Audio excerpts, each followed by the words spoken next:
Bayan, ang senador ng Republika ng Pilipinas, lumalaban sa katotohanan at hustisya, Dante Marcoleta! Marcoleta!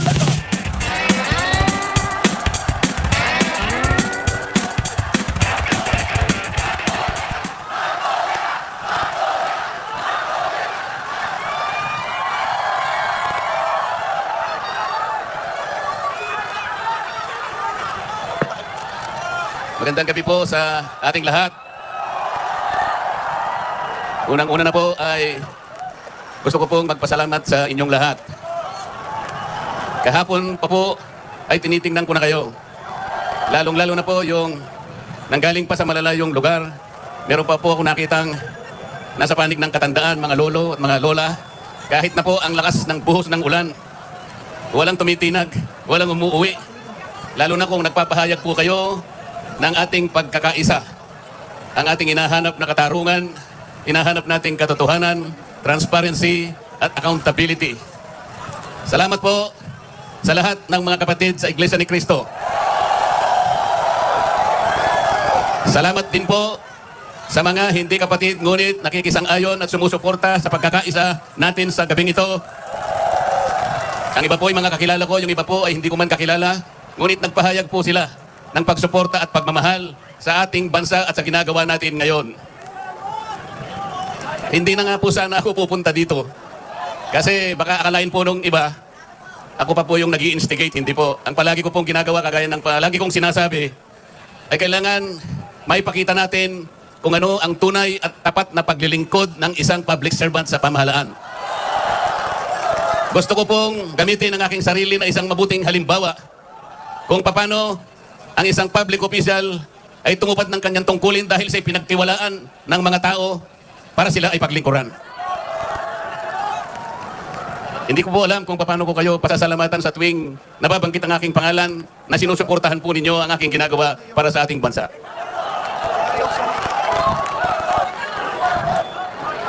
Pangalawang araw na po ito, ngunit hindi ko nakikita sa mukha ninyo ang kapaguran. Hindi ko po alam kung paano ako magpapasalamat sa inyo. Kung magagawa ko lang, napuntahan ko kayong isa-isa para yakapin ko kayo. Gagawin ko po. Naisip ko nga, magdadala na lang ako ng hopya.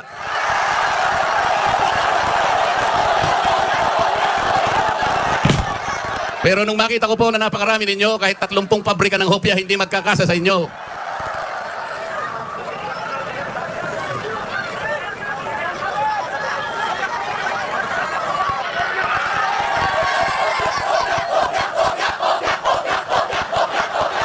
Bakit nilulunod ang pag-iimbestiga sa flood control scam? Bakit si Marcoleta ang ikukulong, kayo ang mandarambong?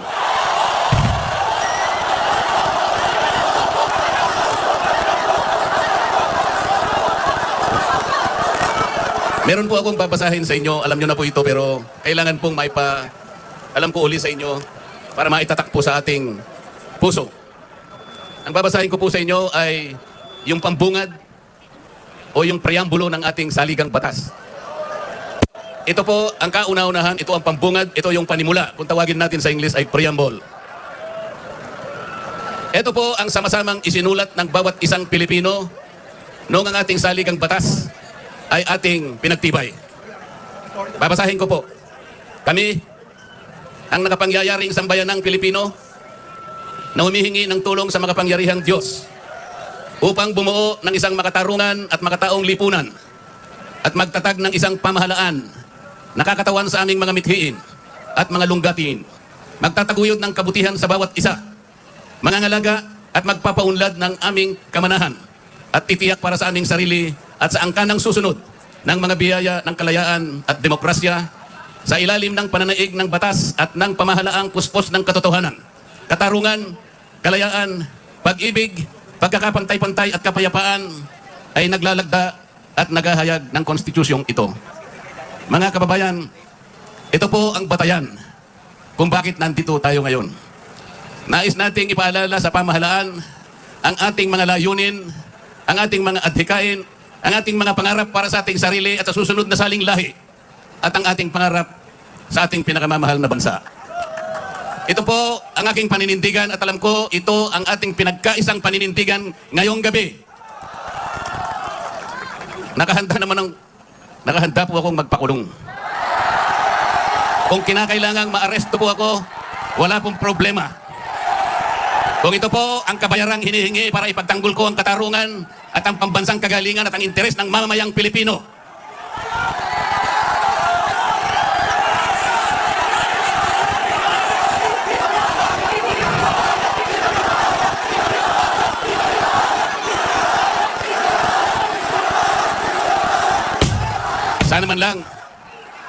Sana man lang may ninakaw ako. Sana man lang kasama ko sa mga mandarambong. Mga nabanggit na yung mga pangalan nila. Ang isa ay si Martin Romualdez. Ang pinagdalhan ng mali-malitang pera.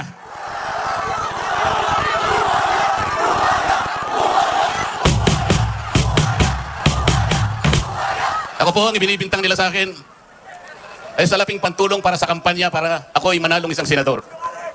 Mga kaibigan po na pribado at sarili nilang pera ang kanilang itinulong sa akin, baka sakaling manalo nga po ako at nanalo nga po. Hindi ko na po ipaliliwanag ang technicality kung paano nila inimbento ang isang gawa-gawang asunto laban sa akin. Tingnan po ninyo kung sino pa yung nagtatanggol at tumutulong para sa ganon, matukoy natin kung sino ang may kagagawan ng pinakamalawak, pinakagarapal na pandarambong sa kabambayan. Eh siya pa ang inaasunto at siya pa ang pinagbabalakang arestuhin. Hindi ba katungkulan ng ombudsman ang sila ang humanap, umusig at parusahan ang lahat ng may kagagawan nito? Bakit ang ombudsman ang nagagalit sa akin? Hindi ba dapat tulungan pa nila ako? Sapagkat iisa ang layunin namin. Ginawa po nilang politika ang lahat ng ito. Ang mga asunto po na sinampa laban sa akin ay nagsasaysay ng kwarta pero hindi nagbabanggit ng korupsyon. Nagsasaysay ng halaga ngunit hindi binabanggit ang ill-gotten wealth. Ipinipilit ay ugnay ang public office ngunit walang binabanggit na abuse of public office.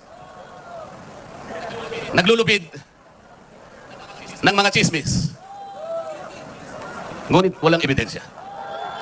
Naglulubid ng naratibong pampolitika ngunit walang binabanggit na elemento o sangkap sa mga krimen na kanilang gawa-gawa.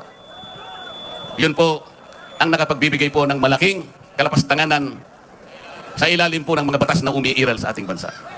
Hindi ba sinabi natin, bawal ang bend the law?